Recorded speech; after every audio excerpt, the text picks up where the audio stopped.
Hey guys, how are you? I'm Udishi Jain and I'm here to teach you biology class 9th ICSE. I was going on with the first chapter of the syllabus, which is cell, the basic unit of life. I've already covered the 3 lectures wherein I discussed the cell theory and the cell organelles. I've left the part of the nucleus, your prokaryotic cell, eukaryotic cell. Then I'm going to tell you the differences between the plant cell and the animal cell in this lecture. So let's begin. When I was talking about nucleus in the last lecture, I said that nucleus has a nuclear membrane. ठीक है, तो nucleus की nuclear membrane है and उसके बीच में क्या होता है, एक न्यूक्लियोलस होता है. न्यूक्लियस का बेसिकली काम क्या होता है? It is for the regulation and all the functioning of your cell. Cell के अंदर जितनी भी चीज़ें होती हैं, जैसे हमारी बॉडी में ब्रेन होता है ना, उसी तरीके से एक सेल के लिए न्यूक्लियस होता है. बस इतना समझो. It is there to regulate and to check on whatever the functionalities are taking place between the body parts through the cell. ठीक है, तो जितनी भी चीज़ों का ये सब होता है काम, वो न्यूक्लियस देखता है.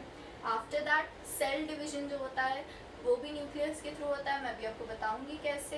एंड हेरिडिटी, जो कि आप देखते हैं कि आपके पेरेंट्स के थ्रू ऑफस्प्रिंग्स में आ रहा है या आपके पेरेंट्स के थ्रू आपके अंदर आया है. हेरिडिटी का भी जो रोल होता है that is being played by this nucleus. Now how is it? Let's go on. तो न्यूक्लियस के अंदर हमने पढ़ा था we have those chromatin fibres. मैंने आपको बताया था कि न्यूक्लियस जो होता है, ये न्यूक्लियस मैं बता रही हूँ, ये आपकी क्या थी, न्यूक्लियर मेम्ब्रेन थी. उसके बीच में आपका छोटा सा न्यूक्लियोलस होता है. यहाँ पे आपके ऐसे नेटवर्क ऑफ फाइबर्स ऐसे होते हैं. These fibres are called chromatin fibres. They are called chromatin fibres.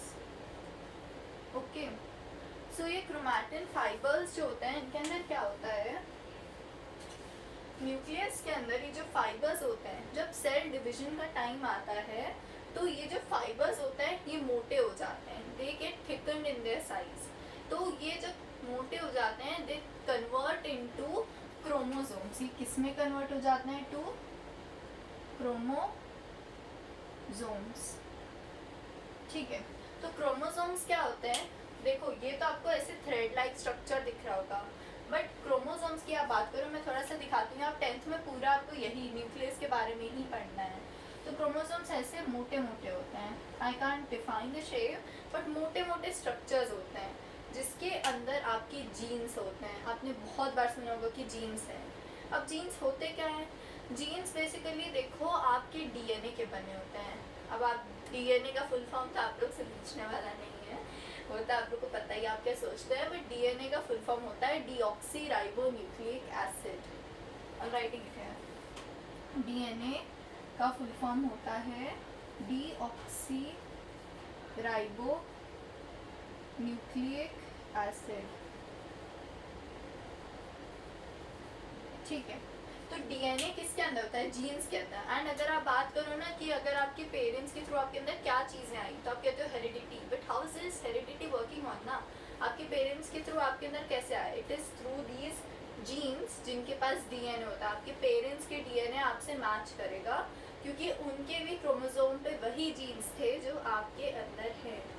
तो जीन्स बेसिकली एक ऐसी चीज़ है, आप ऐसे समझिए कि वो आपकी हेरिडिटी कैरेक्टरिस्टिक्स को डिफाइन करती है कि आप पेरेंट्स से ऑफस्प्रिंग्स में क्या आ रहा है. And chromosomes are the one which are responsible, क्योंकि क्रोमोसोम्स के ऊपर ही तो जीन्स हैं.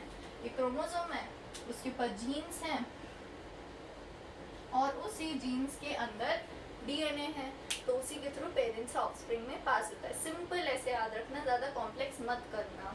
जितना भी पढ़ रहे हो 9th के लिए सफिशिएंट है. रेस्ट आप 10th में पढ़ेंगे पूरा कि क्या प्रोसेस होती है. एंड क्रोमोसोम्स के अंदर जो जीन्स होते हैं दे आर रिस्पॉन्सिबल कि जितनी भी हेरिडिटी होती है, जब एक ओवा is fusing with a sperm in a human body या किसी भी अदर आप स्पीशीज़ की बात करें, ये सब तो आपके क्रोमोसोम्स, जीन्स और डीएनए का हो गया. अगर आप न्यूक्लियोलस की बात करें, दिस इज न्यूक्लियोलस. न्यूक्लियोलस का बेसिकली काम क्या होता है? प्रोटीन सिंथेसिस का. अब ऐसा क्यों? आपने पढ़ा था ना अभी सेल ऑर्गेनल्स में राइबोसोम्स। राइबोसोम्स का क्या काम था? प्रोटीन सिंथेसिस का। तो न्यूक्लियोलस का काम ही राइबोसोम्स को प्रोड्यूस करना है, जिसके कारण आपका आरएनए प्रोड्यूस होता है। डीएनए आपका किस में होता है? जीन्स में। बट आरएनए क्या होता है? डीएनए का ही समझ लो। डीऑक्सी है, बस डीऑक्सी हटा दो, it is ribo nucleic acid. So your nucleolus is responsible for the formation of RNA, which is ribonucleic acid. तो इसका बेसिकली काम क्या हुआ? राइबोन्यूक्लिक एसिड है जो राइबोसोम्स है, राइबो वर्ड याद कर लो, प्रोटीन सिंथेसिस के लिए है। ठीक है, अब ये जो इसके अंदर होता है, जो लिक्विड पार्ट बचा न्यूक्लियस का, दैट इज न्यूक्लियोप्लाज्म। उसके अंदर न्यूक्लियस के सारे न्यूट्रिएंट्स वगैरह सब होते हैं, जैसे सेल के लिए साइटोप्लाज्म, न्यूक्लियस के लिए न्यूक्लियोप्लाज्म। सिंपल, याद हो गया। अब ये सब तो आपके न्यूक्लियस हो गया, न्यूक्लियोलस हो गया, न्यूक्लियोप्लाज्म हो गया जो स्टोर वो सब करता है। इतना याद कर लो, सफिशिएंट है। ठीक है, अब अगर आपकी बात करो फॉर जनरल नॉलेज कि आपके ह्यूमन बॉडी के अंदर कितने टाइप ऑफ कितने क्रोमोसोम्स होते हैं। So number of chromosomes in a human body are 46। हर एक स्पीशीज में अलग होते हैं, बट ह्यूमंस के अंदर कितने होते हैं? 46 या फिर 23 pairs of chromosomes. Just remember it. And DNA fingerprinting क्या होती है? वो तो आप लोग सीआईडी क्राइम पेट्रोल इतना देखना आपको पता ही होगा कि मतलब डीएनए को एक फिंगरप्रिंट की टिप पे अगर आपके डीएनए को चेक कर लिया जाता है कि आपके पेरेंट्स से मैच करता है कि नहीं, this is called DNA fingerprinting. अच्छा, ये सब तो हो गया। Let's talk about the difference between the plant cell and the animal cell. अच्छा, प्लांट सेल में मैंने आपको बताया था कि क्लोरोप्लास्ट होता है, बट क्या एनिमल सेल में क्लोरोप्लास्ट आपको दिख रहा है कहीं पे भी? नो, क्योंकि वो मैंने आपको बताया था पढ़ाते time, it is only the plant cell. Animal cell में आपको सेंट्रोसोम दिखेगा, दिस इज योर सेंट्रोसोम, जिसके पास कुछ एस्टर्स आते हैं, which is the microtubules, radiating microtubules. एक एस्टर बनाते हैं, दिस इज सेंट्रोसोम। क्या प्लांट में आपको सेंट्रोसोम दिखा? No, it is found only in an animal cell. Vacuoles मैंने आपको बताया था प्लांट सेल में बहुत बड़े होते हैं। ठीक है, तो आधे से ज़्यादा जगह प्लांट सेल की कवर कौन करता है? वैक्यूल्स। बट एनिमल सेल के अंदर बहुत ही छोटे छोटे वैक्यूल्स होते हैं, माइटोकॉन्ड्रिया वगैरह सब सेम होता है। अच्छा, न्यूक्लियस के साइज की अगर आप बात करो तो एनिमल सेल में न्यूक्लियस काफ़ी बड़ा होता है, बट इसमें न्यूक्लियस काफ़ी छोटा होता है, क्योंकि न्यूक्लियस को और जितने भी सेल ऑर्गेनल्स होते हैं, the vacuole pushes them towards the periphery. Periphery आप बहुत जगह पढ़ेंगे, periphery means this outer surrounding. ठीक है, ये तो आपके प्लांट सेल और एनिमल सेल के बीच के डिफरेंस हो गए। ये प्राइमरीली आपके ये सबसे मेन है, प्रोमिनेंट है ये डिफरेंसेस आपके। बाकी सब आप देखते रहेंगे बुक्स में अलग अलग होते हैं, बट अगर आप ये भी मेन पॉइंट्स लिखते हैं, they are going to fetch you good marks in your exams. ठीक है, ये तो अपना प्लांट सेल हो गया, एनिमल सेल हो गया। अब मैंने आपको बताया था प्रोकैरियोटिक सेल के बारे में और यूकैरियोटिक सेल के बारे में। उससे पहले प्रोटोप्लाज्म पढ़ लेते हैं। अब प्रोटोप्लाज्म क्या चीज़ आ गई यार? न्यूक्लियोप्लाज्म पढ़ लिया, साइटोप्लाज्म पढ़ लिया, अभी प्रोटोप्लाज्म क्या है? कुछ नहीं है, सिंपल है। प्रोटोप्लाज्म मीन्स जितना भी लिविंग पार्ट है आपके सेल में। अब लिविंग पार्ट में क्या क्या था? ये जितने सेल ऑर्गेनल्स थे और जो आपका साइटोप्लाज्म था, बस यही आपका प्रोटोप्लाज्म भी होता है। एंड एक चीज़ आप याद रखना, लोग कहते हैं कि प्रोटोप्लाज्म आप ऑब्जर्व कर सकते हो, but it's not possible actually. Living चीज़ तब तक ही तो लिविंग होगी जब तक वो बॉडी में, अगर आप बॉडी से बाहर निकालोगे वो लिविंग कहाँ रहेगी, राइट? तो प्रोटोप्लाज्म यही है कि जब तक वो सेल के अंदर है, till then it is living. जैसे ही आपने उसको बाहर निकाल लिया, इट इज़ नॉन लिविंग। उसको आप ऑब्जर्व नहीं कर सकते सेल से बाहर निकालने के बाद। प्रोटोप्लाज्म में आपके जितने भी एलिमेंट्स होते हैं, you talk about oxygen, nitrogen, iron, phosphorus, सारे एलिमेंट्स प्रेजेंट होते हैं in the form of carbohydrates, fats, minerals, vitamins, proteins, all the elements.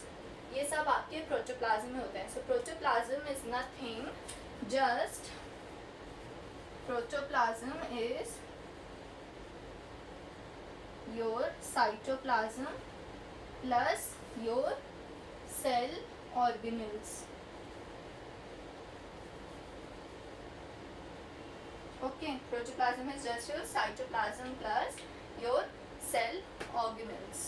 Find the handwriting.